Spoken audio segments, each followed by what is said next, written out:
Good afternoon, YouTubers. Welcome back into another edition of Astros Recap. David Artis back at it here. It's Monday, May 15th, exactly 3 on the dot p.m. as we start this podcast. A little later than I wanted to. Before I actually get into what I'm going to talk about today, the original plan was for me I actually did this podcast last night after I got off work at the iHeartMedia studios. But uploading it earlier today was a big issue. Apparently YouTube didn't take my MP3 file I had all set up, so we're back to what I usually do. Obviously my last 2 weeks podcasts have been sort of abbreviated. 15 minutes last week, 10 minutes the week before. Just talking about things that, usually I talk about things that bother me on this podcast. People that really I can't stand. And that will continue. But the Astros did go 4-2 this week, so I can't be too upset with their sort of record. I mean, you give me 2-3 game sets and you win 2 or 3 in both. I never complain about that. So 4-2, but now they come back home, which usually for most teams it's a good thing. For the Astros, not so much. They seem to struggle. They struggle, period, hitting the ball. They can't hit. I mean, their lineup is just garbage up and down right now, excluding 2 people, and you know who those 2 people are. Tucker and Alvarez. But we'll get into that, obviously. But the Astros, the way I talk about the team, and this is like this every week, even when they're playing well, I find the negative in every win, basically. So, but then you go 4-2. So at the end of the day, I had to put things in perspective. 4-2 is not bad. But yeah, so fan blowing here. My face will get totally red if I don't blow this fan in my face. So it's blowing at me. I don't know if there's background noise. If you hear it, just know it is the fan. Got my mic set up. I'm just back in my regular sort of setup that I have every week here. So for now, but in the future, we're going to be trying to strict mostly just the audio. And if I can do these Sunday night and get them out earlier on Monday, that will be the goal. And I'll try to get this out here. The Astros play at 7 o'clock, so the goal is no later than basically 3 hours leading up to first pitch. So, last 2 weeks they were a little earlier in the day because I get off at 12, I eat, I come up here, I do the podcast, I take a nap. I don't need a nap today. I didn't have to work. I'm not working early mornings, at least for now and going forward, unless I know otherwise. So, anyway, Astros, 4-2. Things could be better. I'm going to focus, when I talk about the Astros, I'm going to focus more on the offensive side of things because that's where they struggle. The Astros it's bad right now. Pitching's fine, excluding one guy, and that one guy is Montero, who's officially made the list. He has made the list. My list consists of players that just bother the hell out of me right now. He is on that list. Last 3 outings, he's blown every single game. 2 of those games were tied, so you don't necessarily win those games, but last Saturday he blew the game in Seattle. They were up 3-0. He blew it. Monday's game we were tied against the Angels. It was 4-4, I want to say. 8th inning he came in, blew it, and then he also blew Saturday's game. He came in the 8th inning. We were tied 1-1. Dusty needs to stop using him in any sort of leverage situations until he can figure it out, because he's just been terrible this year. Montero has lost everything. He's looking like the guy he was before the Astros traded for him. He was DFA'd by Seattle when the Astros made the trade. Now, at the time, Bregman was the big pitcher in that deal. Bregman moved on after sort of finishing out that 2021 year with the Astros. Montero then became the big guy because he was great for him last year. But this year, he's been awful. Just completely awful. Hitting-wise, it's the same story, just different week. It's still Bregman, Jose Abreu. You still can't figure it out. I keep waiting, and they continue to disappoint. So, it's just the same story, different week for them. I mean, they both still stink. Dusty actually has moved Jose Abreu down 1 slot. Stupid. All right. No. Why can't Dusty get this right? I don't want to crap on Dusty. I really don't want to do that. I don't think Dusty's an amazing manager. I don't think any managers are really amazing. I think I've made this remark before. Managing a baseball team is not a hard job. It's pretty simple. You have good players, you're going to win games. You have bad players, you're not. AJ Hinch is a perfect example of that. A guy who pretty much stuck with the Diamondbacks his first go-around, whenever that was. Comes to the Astros, team that's on the rise and actually getting better. Does very well, but he had good players. He had a good team. You can thank Jeff Luhnow for that, not AJ Hinch. Jeff Luhnow was the mastermind, the architect of putting the team together. But AJ Hinch gets fired after the cheating scandal, goes to Detroit, and how good is Detroit right now? Well, I tell you one thing, they stunk up the joint last year. After his first year in Detroit, which was 2021, was actually pretty good. Like, they weren't a winning ball team, but they had a lot of young talent. They were sort of on the rise, like the Astros were. The Astros actually turned into a good team. Detroit, not so much. But AJ Hinch is a perfect example when I make the remark that managers are largely meaningless in baseball. Again, good players translate to wins. Bad players translates to losses. It's that simple, really. I mean, I can manage this team better than Dusty can right now. But I don't want to sit here and crap on Dusty for the next 20 minutes. But I do want to talk about the offense. Now, the pitching is fine. People like, we had the injuries with Urquidy and Garcia and back-to-back games there. Obviously, Garcia is out for the year, Tommy John surgery. Urquidy, no update, but we're expecting 2-ish months for him. I'll just say after the All-Star break, hopefully somewhere in late July. It's so hard to gauge pitcher injuries, but we know Garcia is having Tommy John, so I wouldn't expect to see him back until after the All-Star break next year. Yeah, that's a long, for pitchers, that's a long 12 to 14 month timetable for Tommy John. So, anyway, but the people that have filled in, JP France, 2 starts, been great in both. Brandon Bielak's been more than formidable in his 2 starts. The question will be them giving you length going forward. Now, JP France did give you, I think, 6 2/3 on Friday, which was nice. I would have to see what Bielak gave you. But giving us length in those spots, along with Hunter Brown, who did struggle but got through 5 2/3 yesterday. God, I should have pulled this up because this is always a problem, I feel like, trying to find this stupid MLB app. Let's see, what did Bielak give you here?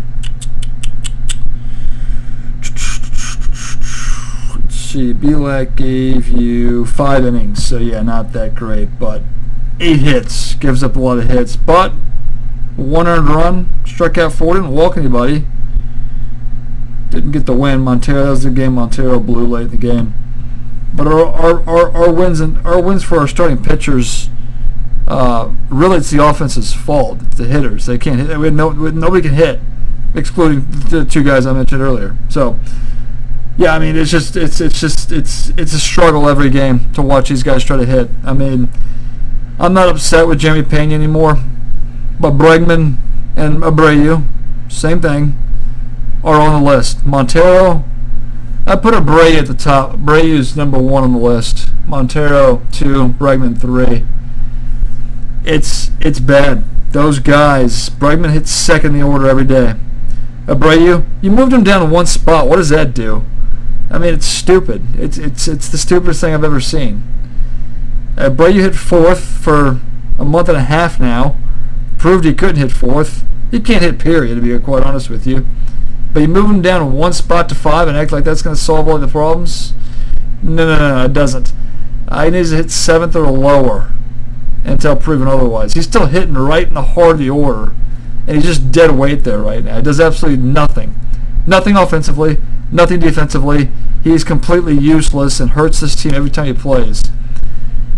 I hope things turn around, but to be quite honest, I don't have a lot of faith things will. Breu's 35, 35, 36 years old?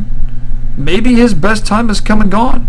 And that was evident last year because the power numbers, I don't know what he hit average-wise, but the power numbers were down big time. I don't think he was terrible. I mean, yeah, the power numbers were down, but I think average-wise he was okay. But I don't know if Abreu is going to hit that well this year. He's still at 0 home runs. He's got no power. And you just watch his swings when he gets in the batter's box. It does, like, just the eye test, it looks bad. He flails at pitches out of the zone.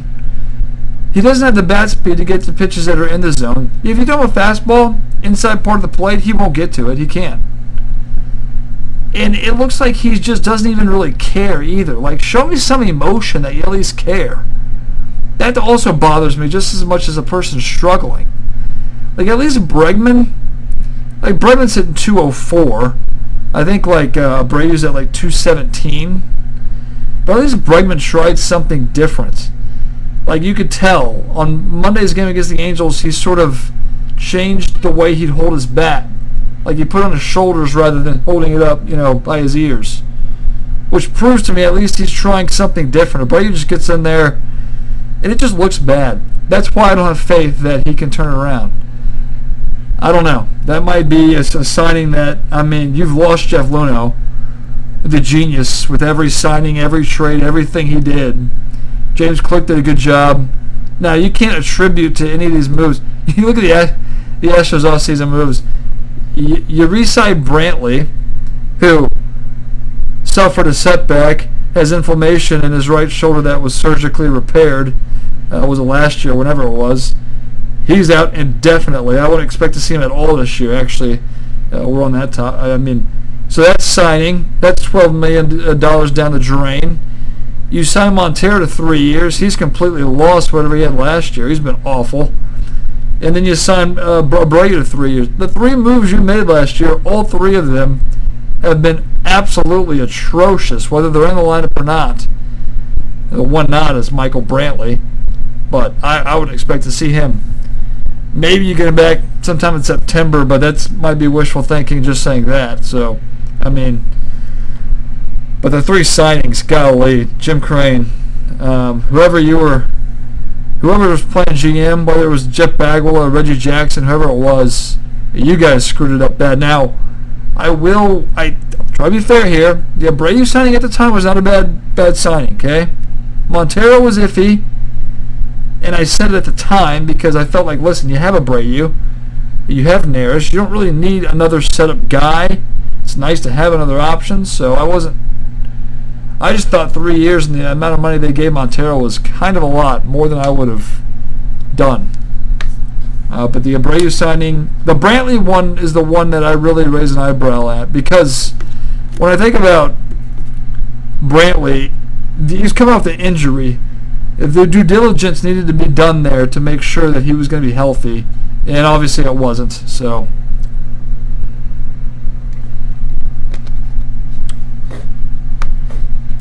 but again, sit here, think. Dusty, I just saw the lineup like 20 minutes ago. Dusty is hitting Alvarez third, Tucker fourth, which is the way it needs to be. But you need to put more guys up there, whether it's Pena, whether it's Jolks, whether it's Myers, whether it's McCormick, anybody to move Abreu even further down. Moving him to 5th is going to do absolutely nothing. 4th and 5th isn't a difference. If flip-flop, either way, it's going to work the same. But, yeah, I mean, golly, Dusty, what needs to be done to get Abreu to hit 7th in this lineup? Because that's what needs to happen. That's what needs to happen. Valdez is on the mound again. The pitching isn't an issue. I'm fine with the Astros pitching. It's just the lineup. Dubon, average has dropped. He fell off. Bregman's hitting 204. Alvarez, Tucker, completely okay. 288, 271s, 288, 271, 9 home runs, 6 home runs. Alvarez 37 RBIs, Tucker 26 RBIs. Pena's got 21 RBIs. Pena's been doing better. I'll give him some credit. 6 home runs, 255 average. I'd basically take that. If Pena gave me a 255 average the entire year, I'd take it. But Abreu, 214, 0 home runs, 14 RBIs. He's just been ugly to look at. Try to swing a bat these days. McCormick, he's been hurt most of the year. 229, 2 home runs. Myers is also in there. McCormick's DHing tonight, so. And Maldi, it's 191. Maldi is who he is. We know who Maldi is. He's a guy who hits below 200. And a guy that really can't even catch anymore. Like, he shouldn't be in the lineup anymore. Or at least he should be in the lineup. It should be a 50-50 split. Dusty has his love affair with Maldi, which is also another problem, another issue with Dusty. But your issues right now, hitting Abreu 5th and Maldi in the lineup period. Diaz should get more starts, catching-wise. And this all started last year when you brought in Vasquez. And what did he catch, 10% of the games? Stupid. I'm not going to try to think here. Valdez and Javier last time out in Anaheim, very good. So hopefully they'll build off those starts and give you 7-8 innings. JP France, Belak have done the job, more than you could have asked for. And then Hunter Brown had back-to-back bad starts. Was pretty good yesterday. Had that home run he gave up trying to get through 6th, so he couldn't get out of the 6th inning there. And he gave up 3 earned runs, so not quite quality, but the offense scored just enough for you to win. But, I mean, shoot, they play the Cubs now, and it's like, well, the only good thing about tonight's game is the fact that Valdez is pitching, but do I really expect the Astros to score at home? Not really. So we'll see. We'll see. 21-19 as we've now approached the quarter mark of the season. So your whole slow starts for Bregman and Abreu, that's not an excuse anymore. They need to start hitting now. And if they don't, then they need to get out of here. I don't want to see them. Anyway, bullpen-wise, I'm fine with everybody, really. Just except Montero's the one guy. But your 7, 8, 9 combination is pretty clear at this point. It's, Neris, Abreu, Presley. If I was managing, I'd flip Abreu and Presley, but that's not a big problem for me. I think Abreu could close probably better than Presley, and I move Presley back into the 8th inning is the way I would do it, but I'm not managing, so that's not my call. Although I could manage and do a better job than Dusty. But, yeah. Yeah, you just got 3 guys on the list. Those 3 guys are the ones that bother me. The 3 guys. I'm fine with Pena. Doobie at the top, just filling in until Altuve's there. Hensley, another guy I haven't really brought up this year. He's been awful. David Hensley has been a just massive disappointment. Yeah, going into the year, I wanted him to be the guy at second base. I wanted him to get the first chance to take that spot. Doobie got hot, and now he deserves to have the spot because he hits at least better than Hensley's been garbage. The reason I haven't really talked about him is because he doesn't play every day. But Altuve comes up, he's probably the first guy to be sent down because he's just been awful this year. David Hensley. Supposed to sort of be the Alimnis Diaz of previous years, but God, he's been bad this year. Bad. I could sit here and bring up more. I'm not going to do it. We're at 18, almost 19 minutes. Yeah. So, love to hear your comments section below. But this offense is just dreadful. It's really dreadful. Even yesterday, they scored 3 early runs in the first inning. Thought maybe get something going. Not so much. After that, they scored 1 run. It was the Diaz home run, and they didn't even threaten the rest of the way. Luckily, bullpen held on for him. But, I mean, God, it's bad right now. 21-19. You think they'd be better after 40 games. It's been a struggle. Things can still get turned around, but it's got to start with 2 particular guys in that order getting things together. Those 2 guys, Bregman and Abreu, got to start producing, got to start making an impact. And so far, after 40 games, they've done absolutely 0. God, bothers the hell out of me. Anyway, write things up there. Love to hear your thoughts. I'm going to get this out, get this uploaded. Give you 3 hours to listen to it before tonight's game. If you listen to it later in the week, that's completely okay, but it's not fresh material if that is the case. And we'll try to go back to a better system next week, recording it with just the audio and no video. Anyway, wrap things up there. See you next week.